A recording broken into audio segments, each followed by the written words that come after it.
众朋友，大家好，我係容易開，我是小主播文字，我是小主播阿梦，我是小主播 JJ。分享所观2禮拜的社會吃天譜。來，為什麼節目一開始又還沒有要打分數，大家手上都拿着手機啊？因為我們要討論的是遊戲。遊戲對你來，第一個玩的遊戲是什麼？裝在電視上的。裝在電視上的，你還玩過跟我同一個年代的遊戲機啊？哈，那你們呢？Wii 啊，都是 Wii 哈。如果你們的生活沒有遊戲的話，來試着想象一下，從今天這一刻開始，我不能再玩手機，不能玩電腦上的任何遊戲了。很生氣啊，這是我的娛樂之一。那是你的娛樂之一哈。我們先來看一下，究竟遊戲的發展歷程一開始是怎麼樣，現在有哪些新的形態？用好來看。有線上遊戲爭啲下生年天天，現在玩農務遊戲畫面都係天腦符號。搞遊戲人仲可用大師嚟溝通。看起來多無聊呢。下後天腦發展到當家，遊戲嘅畫面韓國操控也見嚟更進步誒。畫面對平面都3D，操作嘅方式對槍片鍵盤用上向下到自走片、自由片。3000年前搞天腦遊戲人係全想唔到也係唔夠嘅遊戲哦。哇，唔知喎。真緊張咩？係也搞遊戲人啊！過來，家下來食飯，飯菜做冷題咧。定係好教上課，好好用功，點啊？同學家家結婚，下就加入驚喜咯。哦，生日！你有發現冇？無論內容時，啲哪隻素材都有你啲個搞網絡遊戲。唔啲自家搞嘅遊戲係乜嘅節目？就兒童福利連咩也係報嘅嘅調查發現，竟然有位時尚期嘅聲音呢，會搞暴力、情人병火、無就色情也得輔導和自己嘅線上遊戲。我以上嘅聲音呢，一禮拜搞線上遊戲係超過40點鐘。想看啊？無就同學自己搞個位線上遊戲，係也得一張年紀搞嘅係。哇，你們現在真幸福啊！都是3D 圖案的遊戲。來，先講講看你們現在自己在玩的遊戲有哪一些？來 ，JJ 開始。最常玩的是 Minecraft。創世神，對不對？還有玩什麼？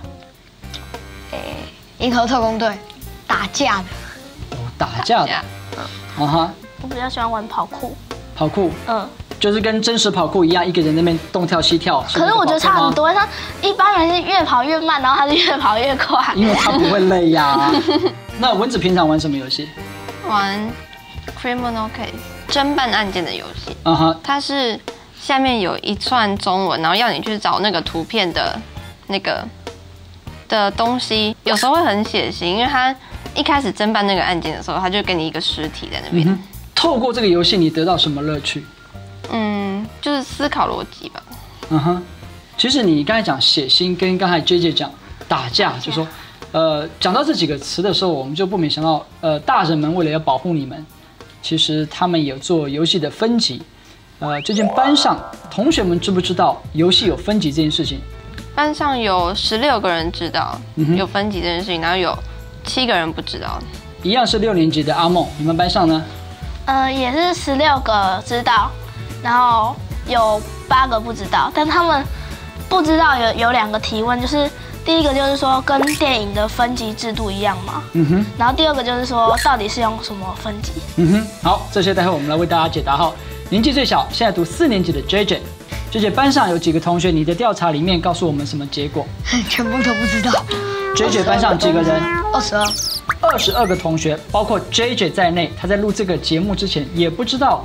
節目這個遊戲竟然有分級的制度，蚊子，你覺得有屍體、血腥、犯罪偵查這樣的內容會是什麼級？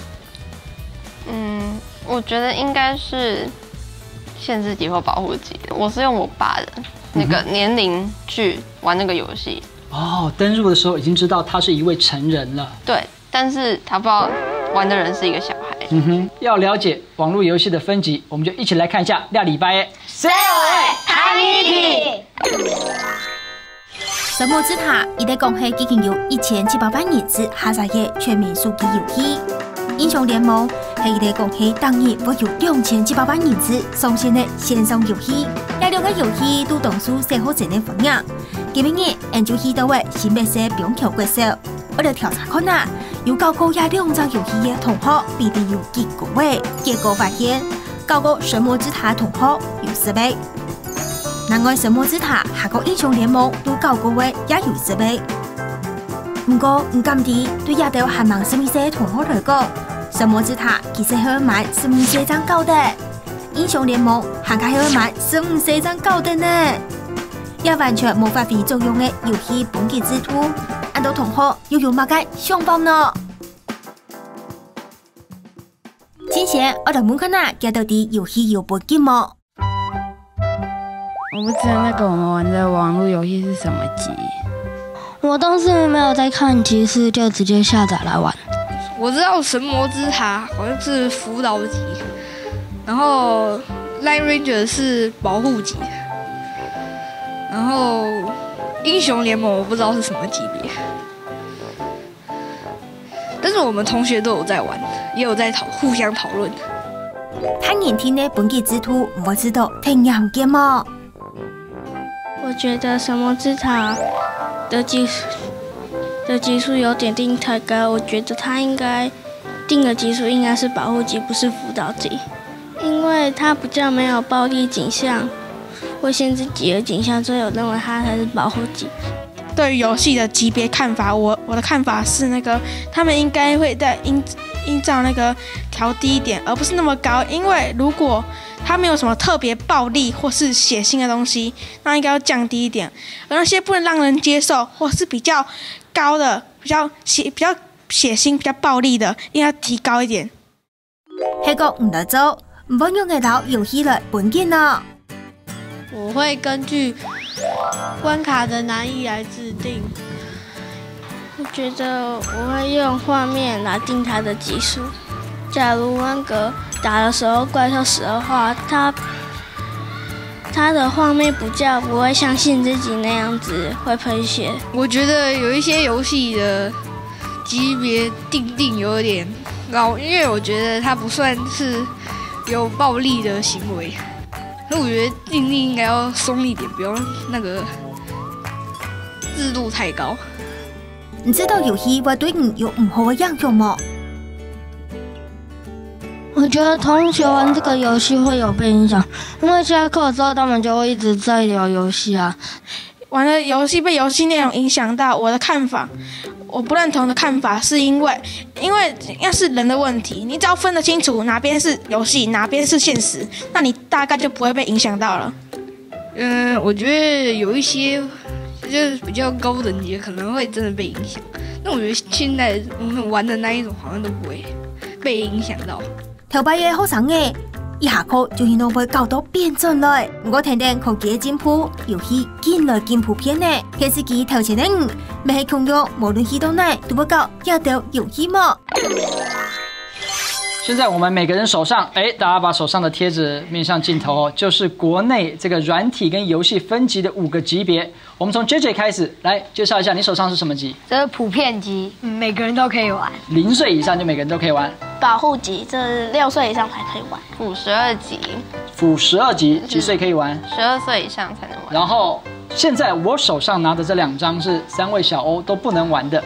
包括有輔15級以及限制級，那輔15級當然就15歲以上，限制級就必須要成人滿18歲才能玩的遊戲。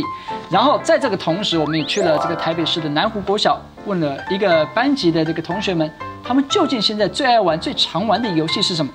我們把結果放在這邊後，我們大家可以看到，這些東西你們都熟悉嗎？這幾個遊戲熟悉。念一下，有哪幾個遊戲你玩過？跑跑薑餅人，然後神魔之塔，神魔。跑跑薑餅人，跑跑薑餅人，全民打棒球，全民打棒球你也玩過，運動型的還有呢？憤怒鳥，創世神，對，怪物彈珠，3個，俠盜獵車手，俠盜獵車手你也玩過？有。我要請大家來試着為這幾個遊戲分級，我們手上每一個人都有這個不同的級別哈。我先把這幾個遊戲分成5個級別，但我不告訴你他們屬於哪一個級別，由你們自己來貼哈。來看下唔同大家本嘅哪5隊。第一隊有跑跑薑餅人，第二隊怪物弹珠 Angry Bird 全民打棒球。第3类是神魔之塔当个创世神旅游大亨。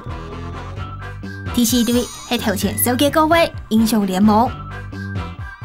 然后第5类是将13年下到位侠盗猎车手。从普遍级开始，来，姐姐，你觉得哪一类的游戏是普遍级的？你告诉我们。这边。好，你觉得这一类是普遍级，就是你有玩的 Minecraft 嘛，对不对？你觉得是普遍级？好，好，你觉得这一类是保护级的哈？我觉得是这个。我觉得你们就让我很难选了哈。我剩下15以上的保护级跟成人的，我先来选，唯一能选的就只有2个嘛，都被你们贴掉，对不对？跑跑姜饼人大家都玩过，应该是它会是限制级的游戏吗？来，公布答案哈。辅导级在这边。太聪明。然后英雄联盟它是辅导15岁以上才能玩的。侠盗猎车手的是谁？年龄最小的。18岁以上才能玩的。娟娟，你几岁？告诉大家。9岁。你9岁哈。来，你跟大家讲侠盗猎车手的内容是什么？打打杀杀。还有呢？去做任务。来。现在我们知道5个级别了，你们再回头看这些游戏，你会很意外。英雄联盟15岁以上才能玩，可是3年级的时候就能玩了。问题在哪里？既然政府要保护大家做这个级别，可是在你生活周遭，你觉得有人在乎游戏是什么级吗？觉得要有人塞钱。要有人塞钱。玩那个游戏值钱。那个人会是谁？爸妈吧。姐姐，我问你。你看到这个结果，你发现这一条线过来的这些游戏不到一半才是你能玩的，那你的感觉是什么？然后你最想玩的是落在哪里？创世神。创世神。可是你年纪还不到啊，那要12岁以上啊。早玩吧。早玩对不对？偷偷玩，管他几岁，反正也没有人知道，是不是？我们班都不到15岁，可是一大堆人都在玩15岁以上的东西，那。如果这样分类的话，那很多人都不能玩了。所以是班上同学的问题，还是游戏分级的问题？班上同学的问题。还是班上同学的问题？对，我觉得2个都有问题。他们就是一直在玩这个辅15级的东西，但是他们都还没有到15岁。会不会是他们不知道这个游戏是15岁以上才能玩？你觉得这可能性大不大？但是今天的调查他们都知道。姐姐。你是这里面年纪最轻的，这个以上的，你连限制级的都玩。它有让你觉得非常的不舒服吗？玩了之后会有不愉快的感觉，会晚上做噩梦，会害怕，会出现那个可怕的画面吗？会。有一次僵尸冲过来追我。你在什么时候遇到那个画面？忘记了。到底安尼的经济部工业局都在做了的命题，还有命到分级的时间，系紧急擘个本的，如果用版本，安尼讲过之后，同你大家共下来解答。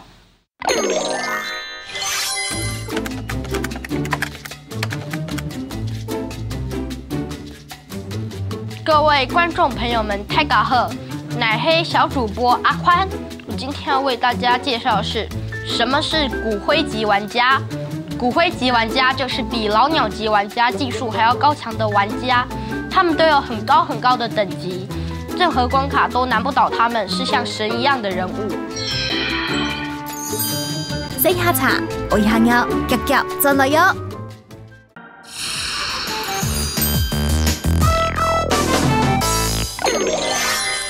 接着 ，Sale 史肯普就带着各位观众一起来走一次，究竟我们的游戏是怎么分级的？来。我们到搜寻网页的时候，我们就输入游戏分级，好不好？第一个，好不好？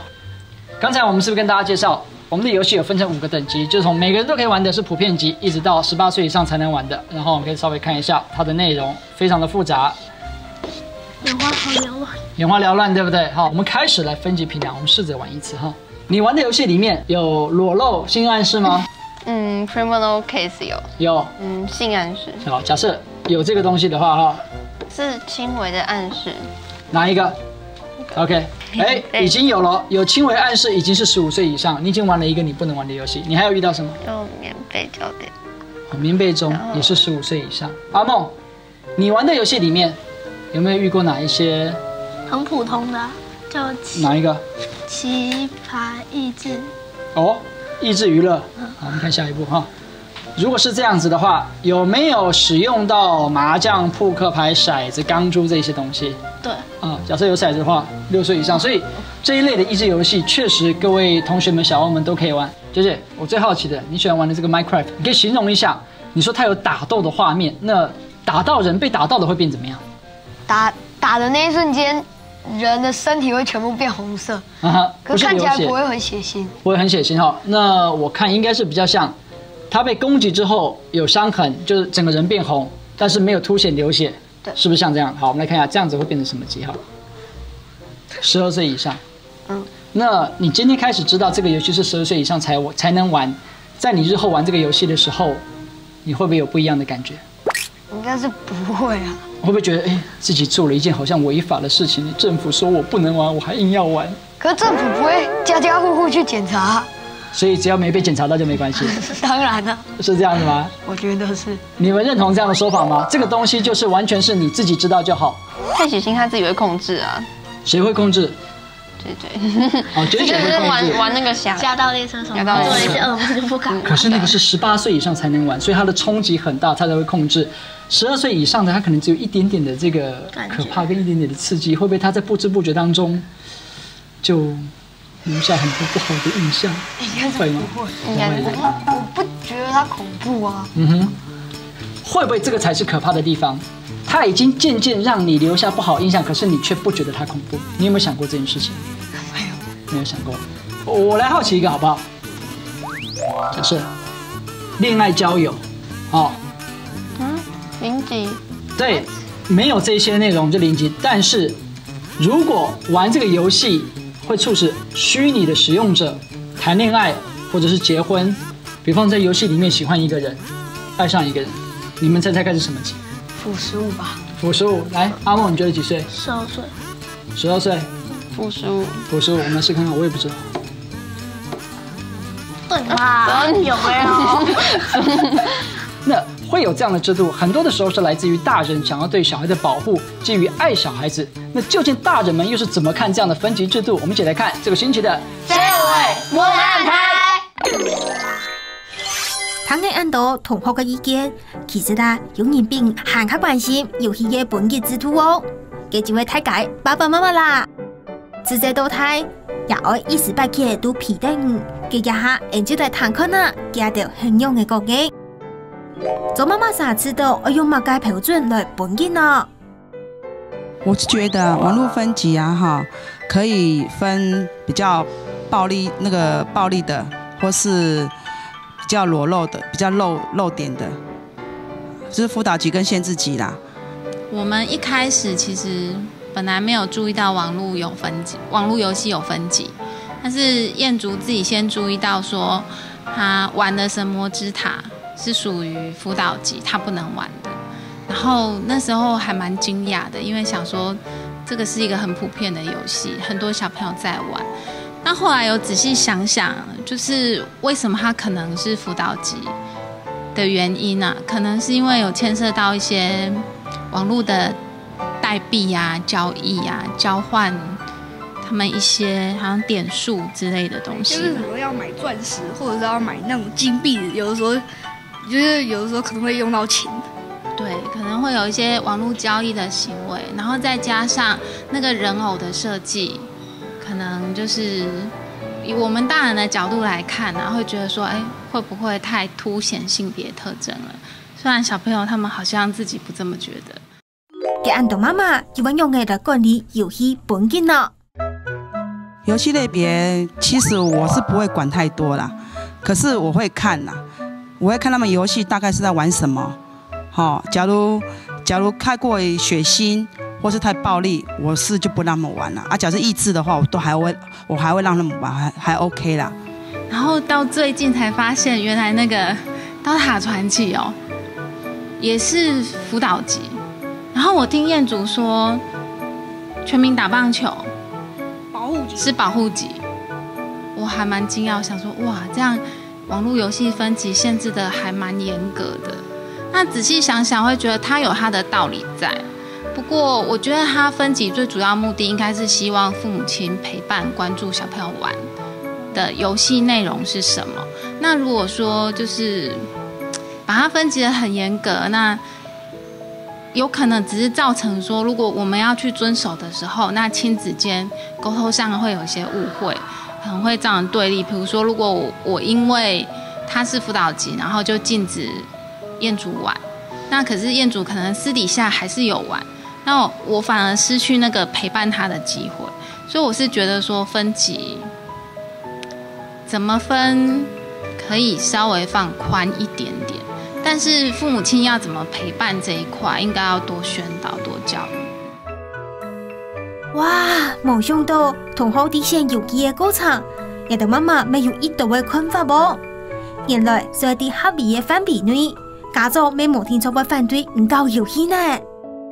今天司機頭前的又有乜嘅想法呢？来看了这些家长的说法哈，我很好奇。姐姐，你说看看，你玩这些游戏会不会受到管制？因为爸妈就说最多只能玩半小时，但是我都超过时间。通常因为我爸妈比较忙的关系，所以他们都不会约制我们。好，来，我问一个更有冲击性的问题：你们每天都不能玩，那这些时间爸爸妈妈玩不玩？玩。下班几点？6、7点。然后大概会先开电视，然后再把手机打开玩到吃饭的时候，吃饭完然后再继续玩，然后再去洗碗，然后呢再去洗澡就睡觉了。玩飞机，因为每天回家就是打开手机，然后叫我们都不要玩，叫我们都不要看电视，赶快去睡觉，然后就一直很凶，然后就玩打开手机，然后一直在那边这样，然后还边骂你不要玩了啦，赶快去睡觉啊，几点了？对，就在那边瞎提哦，说赶快去睡觉，不要在我旁边。我不知道这两件事有没有交集了哈。爸爸妈妈会陪着你们一起玩游戏吗？你们有没有跟爸爸一起或妈妈玩游戏的经验？有。哎，是什么游戏？知识王。啊，知识王啊。因为我们班同学都在疯那个，然后我就想说好下载一下，就发现它不错玩，然后我就邀我妈起来玩，我妈说她会就是蛮会增长知识。就是有没有跟父母玩游戏的经验？跟爸爸玩，装在电视上那种。哦，是我那个年代的游戏，是不是？你觉得那个好玩吗？好玩，好玩哦。因为爸爸玩那个真的很厉害啊，所以就请爸爸帮忙吧。哦，教你一起玩，是不是？对。就是我们有买那个 Wii， 就是里面不是有很多运动类型的游戏吗？然后我记得最深刻就是高尔夫球，就是爸爸跟我还有哥哥就会一起揪他，哎，我们来比赛。然后呢，结果每次都我输。但这种感觉你觉得怎么样？全家可以一起玩同一个游戏，家庭和乐，我觉得这样很好，感觉很好，很温馨。对啊，很温馨哈。哎，你想讲你要分级吧，大家摸不清楚，就是分级的这个界限，大家可能搞不清楚。但是它总是要有一个底线，希望你不要逾越。那家长可以自己判准，那最好的方法是什么呢？或许就符合小朋友们所说的，就陪着小朋友一起来玩一次那个游戏。或许你自己就知道说，哎，这样的游戏到底适不适合让我的孩子也来玩？节目最后，我想要邀请大家，回去也利用我们介绍的这个网站查一下，究竟你最爱玩的游戏是哪一集的？有机会要记得查哦。以上就是这个节目的内容，非常感谢大家的收看。你下周礼拜六下午的7点半，记得准时收看。社会四天补，谢谢大家，拜拜。晚上的7点半准时收看小欧事件部。小记者位于云林县的六轻厂，根据网络上的调查结果，这里有高达398根烟囱。而六轻厂的 PM2.5 排放量是全台湾最高的，而附近居民的罹患癌症的几率也是很高的。社会四天补。